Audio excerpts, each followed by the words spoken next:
Speak up. Okay, so what was your major in college, and what made you choose your major? Major in college. Okay. So again, my name is Jovonte Santos. I'm originally from Mississippi, so I went to Alcorn State University, which is a historic Black college university. I chose English. I wanted to do political science. I wanted to do political science and study abroad. And for some reason, that department didn't allow me to do what I wanted to do. So maybe y'all experience where you really want to do something, you're passionate about something, so you find another way. So the English department said, we'll bring you on, we'll allow you to go abroad.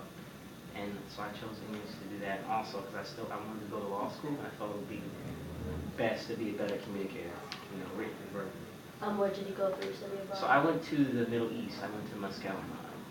So it's a really, really cool experience. Yeah, I'll do my next question. Why are you specifically teaching? Why am I teaching conflict? Yeah. Why am I teaching conflict resolution? Well, so I finished up at UMass Boston studying negotiation and conflict resolution. I landed the opportunity through a mentor. At first I was mentoring boys of color and teaching them how to resolve conflict. And so then the opportunity came up to teach on a college level. And so, I love it, the opportunity to get people to use their natural skills, because I believe everybody's a negotiator. And I think it's better to negotiate and to resolve a dispute than to allow it to escalate. So it's been amazing to watch individuals. Whether you're black or white, it doesn't really matter. Everybody can negotiate. And it's amazing to watch my students do it. So they're teaching me how to be a better negotiator. How long have you been doing your job? I just started last spring. So yeah, I just started teaching last spring. But I've been mediating for about 3 years. I also help Chandra Banks, she's at Cambridge Juvenile, and she does a pre-mediation program. I had a mediation with her. Yeah, so I train the mediators who do that. Good. She let me do that. Kind of crazy. Can y'all hear us? Can you hear us? I hope you can. Probably. You don't know? I'm not sure. My kids, yes, we're watching a movie in the other room, so Okay. and the volume is pretty I don't high. know if we're loud. I think you guys are okay, but yeah, Drew speak up, but I think you guys are probably okay. Okay. So, you said you are from Mississippi, right? Yes, ma'am. Growing up in Mississippi, was there a lot of violence, discrimination, or stereotyping of any sort that made you really focus on, becoming a negotiator or a mentee? That's a good question. So, not to give you a whole backstory, so I've been in Mississippi about 10 years now, born and raised. My dad was in the military, so I moved around every 2 years. So, when I tell people this story, it's, I don't know if you guys heard of the South, or particularly Mississippi, when you read about the history and you see the symbols, I thought it was ridiculous that my mom wanted us to move there, but now I love it. And so when you ask me, there's a tough, hurtful history.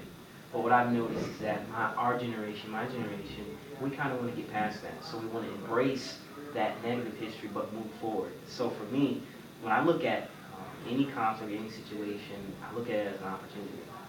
So, but I think that exists everywhere, whether you're north, south. It's just for us, we're known for that. So that's the thing that we can't move past because it's always been, in our history. As well, we're here, talking about, we've been learning about upstanders and bystanders. Okay. And we were wondering, since you were part of the selected few, Yes. what has made you become an upstander, or what have you done that? Yeah. And do you guys want to provide him with a definition that we've been working with in class? Can I say it? Okay. An upstander is like a person who takes like a step forward than most people, and they say something when they see something wrong. Okay. Yeah. Okay, I like that. Okay. So that's it. That's the definition. I know I was thinking about, interviewing with you guys today, and I think everybody can be an upstander. So when you said I was a select few, I think I think anybody can do that. So I can give you two examples. One example when I did not stand up, and to this day I still am bothered by the fact I didn't stand up. And one example actually happened yesterday, so it's really fresh, um, that I think will provide an opportunity where I did stand up. And this all happened on the train, and this all happened in Boston, Massachusetts. So the first example, I get on the train, I think I'm leaving work or going to see my girlfriend. I don't know where I was going. So I get on the train, I think this was on the Orange Line, and I get on, and immediately I see a woman. I knew she was Middle Eastern. She's covered in the hijab from head to toe. And so the fact that I was in the Middle East, that doesn't alarm me. I actually think it's very beautiful or what have you. So I get on the train, and this older white man, I think he was drunk or loco, crazy. I don't know. But all I know is he is berating her. He's saying, it's your fault that 9/11 happened, blah, blah, blah, blah, blah. And so nobody is saying anything. I keep looking, I'm like, okay, maybe somebody's gonna say something. Somebody's gonna say something. Nobody says anything. Now the buddy by him is telling him to calm down, but he's still going at, 9/11 happened because of you, and we're in America now. And so when you ask about being a bystander, and it's called the bystander effect, and unfortunately people are expecting someone else to step in, and they don't, and I'm sure you guys talked about, I forgot the individual's name, but basically this woman was getting raped maybe 15, 20 years ago. Kitty Genovese. Kenny Genovese, and people are, I guess no one called because they're like, somebody else is going to call, so she raped and she got stabbed a whole bunch of times. And that study has been used to show that if everybody else stands up, they can kind of stop the violence. So going back to that story, so I didn't say anything. Now I think he was right here, she's right here, and I think I got in the middle. And that calmed it down. So I physically put myself, but I should have said something, and I didn't. And I fell back, and I think she was speaking Arabic, so I did greet her in Arabic. But I'll never forget that. I should have stood up. I just know a couple little things. Not enough. Just I can say hello, how are you? And I think I said that to her. But I felt bad. I should have immediately, when I heard I should have stepped in, but nobody else said anything. So. What's your definition of a bystander? Bystander. Well, just someone who's standing behind, who's like on the sidelines, like watching and waiting, maybe concerned, but not concerned to the point where they're going to move. So I don't know if that's y'all's definition as well. Go ahead. Yeah, so, what were other than, your thoughts about, someone else might stand up, was there like a big reason why you just didn't want to get into the confrontation? And it's funny, with all my training, I didn't know, I think in terms of bystander, at the end of the day, my training teaches me to have empathy, meaning I empathize for the victim or the perpetrator, and so to speak. So basically what it is, I try to step in that other person's shoes. So in that moment, I didn't know what this guy would have done. I didn't want it to get to the point where it would be physical between him and I. Sometimes you think, well, it's none of my business. I got my headphones on, I'm gonna look down. But I guess that really bothered me that I didn't do anything like I wanted to say something. To kind of say, hey, cool out, that's not her fault, what are you saying? But I didn't. So I don't think I was afraid of the guy. It's just you don't want to put yourself in harm's way. And I think that's why people just staying on the sidelines. They want to help, but they are afraid of if they get involved, what's going to happen to them. I have a question. Some people's natural reaction to certain things are to stand up and say something. Yeah. Do you have a natural reaction to any specific violence that you would see? Okay, so do I have a natural reaction to any violence I see? Yeah, if it was just you, this drunk man, and the lady, would you have just a natural reaction to just, and his friend wasn't there, would you have a natural Would I reaction? have done something? Yeah. I think what you're saying, if it was just, let's say, an empty train and it was just you two. As opposed to other people. As opposed to other people. I think that goes back to the definition of you're hoping that someone else, with that study, you're hoping that someone else will do something. So I think I moved faster, but it's catch-22 because I'm saying based on that experience, I would have moved faster regardless of people being there or not being there. But I think that's a good question. So would you, possibly, if nobody else is around, probably yeah. But still possibly. So, growing up, do you think that you have seen a lot of situations where there has been violence and that made you decide on the career, like your career path? Like, because, you're teaching resolution, conflict, and negotiation. Do you feel as though because you maybe grew up in a place where there was a lot of violence or a lot of Okay. harmful situations or different situations where that made you pick that career? Did you have something to add to that? Okay. That's a good question, but I guess for me, I mean, I moved around a lot, so I saw highs and lows of society. So I think I'm very fortunate to have seen that. But honestly, my reason going to negotiation and conflict resolution was because I think now, I won't tell you all my age, but I think I'm pretty young. But I think I saw the tools as a way to change on a broader social landscape and like through policy. So that's what I saw. I wasn't really looking at the interpersonal disputes that people in the interaction they have. I was thinking be a better negotiator, and one day I could sit at the table and really help make decisions.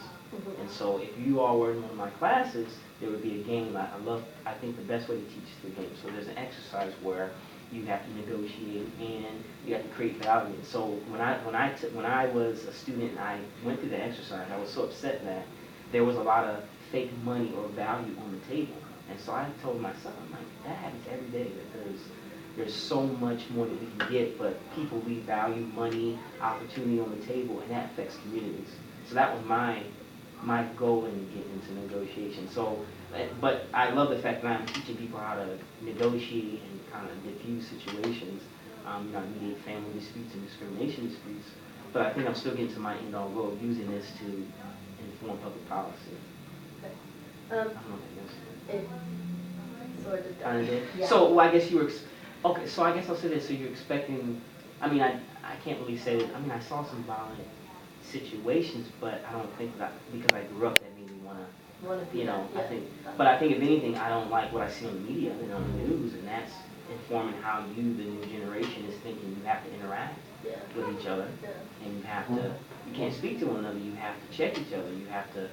I think if y'all could teach me and show me how I can help the younger generation negotiate a situation and still keep their swag, because that's a big issue. Like, seriously, like, they'd rather not walk away and fight, and then your whole life, like, that one decision, that one moment where you could have thought and really thought about what value could create. So I'm interested in that now. So hopefully that answers. So like you work at like after school, not after schools, but like programs like that. Do you like work at? What do you? What do I actually do? Okay, Yeah. so I teach a negotiation class to college students. I mediate, so I teach college students. I am what you would call also on the side like a trainer and consultant. So I'll go in and let's say Facing History or the Cambridge Rich Latin Nation program, whatever youth agency wants me to come in, I can do the training on that. And then I actually mediate family disputes between parents and juveniles, and then I do discrimination cases. So kind of like spread out. So it's not just one. It's just not one thing. I would tell you other folks like you can have that one job, but you can also piece things up better. Do you feel like you could make a change from all the, like, how you said that you think most kids are being influenced by the media? Do you think you can make a change to what kids think? That's a good question. That's a tough question. I think the only thing I can do,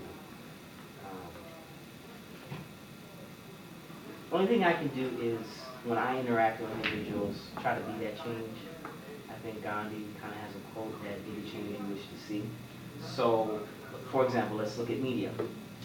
And recently we had a verdict that people are still upset about. So if the media says that men of color are a threat or they are thugs or this or that, so when I mediate a case, or let's say I came with Original Latin or Facing History or whatever, and I come in and I'm just like this, and I'm talking about negotiation, I think for that moment, I've kind of distorted the image that you thought that men that look like me typically do. So I think for me, that's my opportunity to change on like the small scale levels. Do you feel like you can like take your job up a notch, like be more out there with everything? I don't know.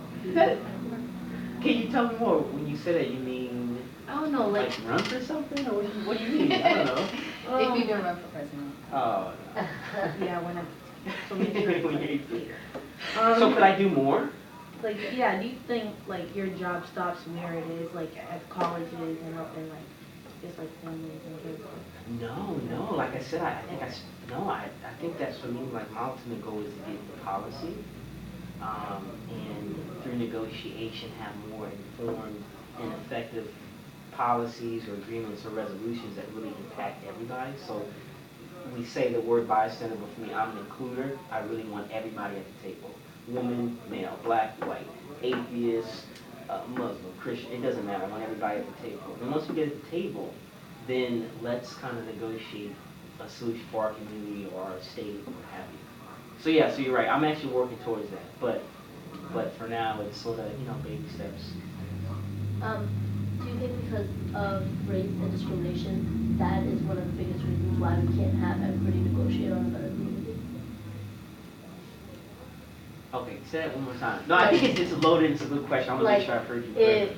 Because, there's a lot of, I can't say racist people because, but there's a lot of people that, because they're higher than others, they don't want everyone, contributing into like a reasonable negotiation, I guess, like. Oh, okay. How you phrase that, okay. I think I can answer it that way also. I think it's just a lack of understanding and perspective taking. So if you were in my class, or if I saw you in the training, then I would ask you I used to ask my students to give me a series of conflicts, and then those become the games, and then I put you in your actual role, but then put yourself on the other side. So I don't necessarily feel like it's race and gender and wealth. I think it's a lack of understanding where the other side's coming from. And if people could take the time to I want to get inside your head and figure out what is she thinking and why she stepped on my shoe, but maybe she was in a rush. Maybe it's not because I'm a guy, that's why she stepped on my shoe. So I think if people would take the opportunity to think outside themselves first, then we can really get to the table. I have the last question, right? So, where do you see yourself in 10 years? That's a good question. Or where do you want to be in 10 years? Can I answer that? Can I also, I think I gave you 2 examples, one where I didn't stand up. No. Can I give you the one where I did? Of course. So that was yesterday.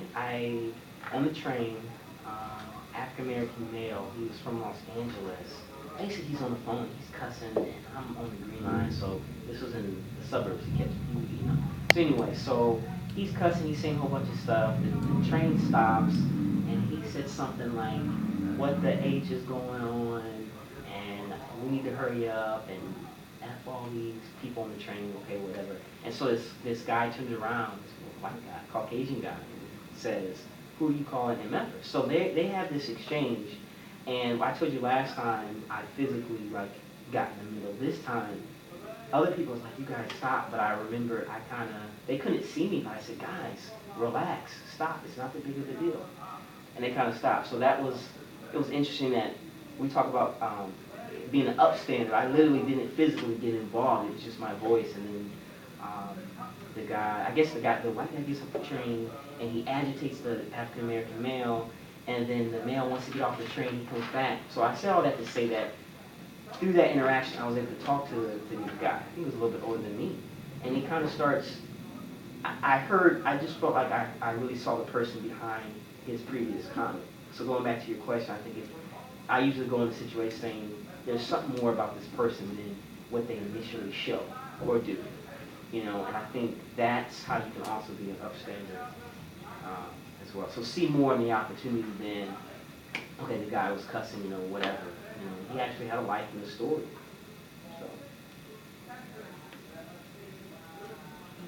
So where do I see myself 10 years? We'll be married. girl for now. Probably have kids. We're gonna have like 5. I want to be back in Mississippi. So you really like, Yeah, I'm going back. okay. I'm going, and I feel like, yeah, I Are definitely you, go back. are your family still over there? Like your father? Well, my mom, no, my father, he's been overseas because he was military. But he's coming back. But I got 5. I got 3 sisters and a brother, and they all want to leave Mississippi. I want to go back. Yeah, because I see there's a lot to change and, you know, using these skills and the opportunities here. But in 10 years, I see myself being back there, teaching negotiation. I see myself mediating. My wife and I will probably have our own practice doing something. And then I'll probably, you asked me earlier, broader scale, I'll probably be in some public policy sort of arena. I'm not trying to get into No, personal, you can get my life, business. That's fine. but like, what does your wife do? Like, are you and her on the same like? Can we talk to Vic? No, I'm playing. No, so she's not my wife yet. So she's gonna girlfriend, but so she wants to do social innovation from the business side. And so she was, she's Haitian. She's been here since she was 2, but she wants to help families economically. And help them through entrepreneurial aspects. And so what frustrates her, and I think for this may be connected to being upstanding, but not just, what's your purpose, meaning what are you passionate about, what bothers you the most? And so for her, what bothers her is that when communities are in lack, and when individuals, particularly when women, they aren't, she wants women to be able to work and pursue their purpose. On top of like being a wife or a mother or whatever. To be more than just the and I think for her it's, okay, how can I get women to become skilled and go to school and be entrepreneurial? So I think so connecting that to what I want to do, I think it's a good fit. It's a good vision for me. Cool to like have like to be in a relationship and have like get both on like both Yeah. sides, different perspectives of the same like job. Yeah. Yeah. So I hope that connects to being an upstander, I guess. Yeah. Because individual and 2 plus, You should two have brought a together. light. Huh? You should have brought a light. Girlfriend. Girlfriend, hey. The future. Future wife, whatever. So anything else? Can I answer? You did cover everything. You guys have some good questions. You have some good You had some good answers. Okay. Yeah. So let me ask you this: how are you all upstanders? Oh, I have a story. I have Okay. a story. But like, I'm sure everybody does. Oh, no, that's a story. no, go. I got something. Okay, so we actually had to write a story Okay. in our notebooks about an upstanding story. So my friend, he like this girl, and so like to me, I was like, oh yeah, we're all gonna go to the movies. So I'll invite your girlfriend thing, whatever. So we all go to the movies, and my best friend, she was like, oh, I don't like that female though. And I was like, don't call her that. You don't even know her. Yeah, you probably had a powwow when you were like 2, but that doesn't mean that you guys are still not even going to like have a conflict. And it just so happened that after the movie, they happened to be best friends. So it was like, Yeah. I had to stop it. Yeah. And like going back to what you all asked me, I think everybody can kind of have that one story. And I think there could be a lot of stories, and we pay attention to those instances. Some of the stuff we're dealing with now, it wouldn't be, there. Good story. Well, I don't remember a story, but like, I don't know, I'm always like trying to help out, like always try to calm things down, because I don't like conflict, I don't like fighting. So like when it comes to people always arguing, I try not to to get into it, but like I try to stop it kind of sort of, Yeah. or like I walk away, because I really just don't like the whole, if they're yelling or Yeah. if they're just talking calmly and it's okay, then I'll let it like go Mhm. and talk it out, see if they like talk it out all the way. But if it doesn't, then I would try to mediate and like help a little bit so that it doesn't get too out of hand. But I don't really remember a story. No, I think you gave a great example. You got something? Not really. I've been a mediator too for my school, Oh, cool. but it's been for like younger kids, so like the 8th, 7th, 8th grade, and it was like more of a big sister, little sister Oh, thing, okay. where like you had to, help and, figure out like, be there for them. Yeah. And then I think the little sister, like we had people that like really connected with us. Yeah. And then me and her are like really like she's still my little sister because I still mention her. and like she's always been like in the drama. So I've always like been there to help her out, but I don't feel like that's really being upstanding because like I feel like that's kind of sort of my job. You know? But I would challenge you in art and kind of push back and say that when I said earlier, like everybody can be upset and everybody's a negotiator. For me, that's crucial because negotiation and standing up to conflict and violence, international, domestic, or even in your situation personal, it's about making a connection relationship.